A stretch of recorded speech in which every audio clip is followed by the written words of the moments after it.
युवकासाठी एकच भूमिका राहील आणि भूमिका राहील की सामाजिक भान ठेवा आणि जवानीच्या जोश बरोबर मानवतेची होश ठेवा आणि सुशिक्षित आणि सुसंस्कृत व्हा। आणि हे करण्यासाठीच महिलांना आम्ही आव्हान करून त्यांना प्रार्थना करतो की आपण आपल्या कुटुंबातील मुलांना सामाजिक भान ठेवा।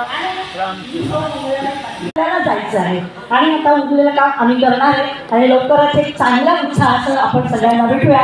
एक बाही पाण्याच्या स्पर्धेसाठी सगळ्यांना शुभेच्छा देते आहे मी माझे दोन शब्द। तिथे बसायचं अरे खुर्चीवर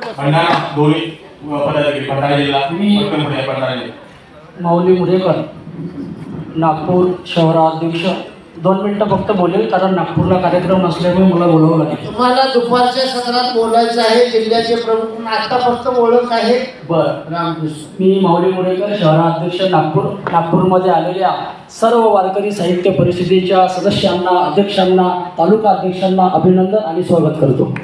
धन्यवाद। यानंतर भंडारा जिल्हाध्यक्ष पुरुष महिला यानंतर वर्धा दोन्ही पदाधिकारी वर्ध्याचे।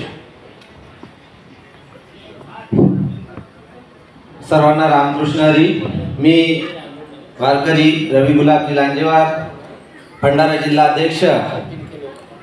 गेल्या मागील 10 वर्षापासून वारकरी साहित्य परिषदेचे कार्य आपल्या जिल्ह्यामध्ये सुरू आहे आणि नुकतंच मुंबई त्यानंतर औरंगाबाद आणि आता या ठिकाणी आमच्या भंडारा जिल्ह्यातील सर्व तालुका अध्यक्ष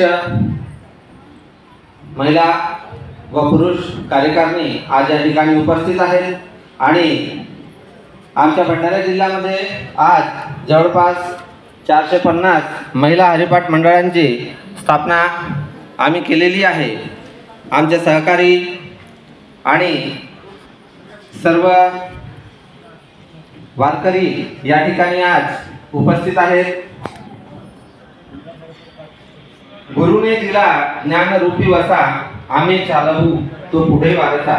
आपल्या संतांनी आपल्याला दिलेली जी संस्कृती आणि परंपरा आहे त्याला जोपासण्याचं कार्य आज आपल्या सर्वांना करायचं आहे आणि आमचे आदरणीय काकाजी यांनी आज आम्हाला सर्व वारकऱ्यांना या ठिकाणी एकत्र करून हा संतांचा वारसा चालवण्यासाठी जी आम्हाला प्रेरणा दिलेली आहे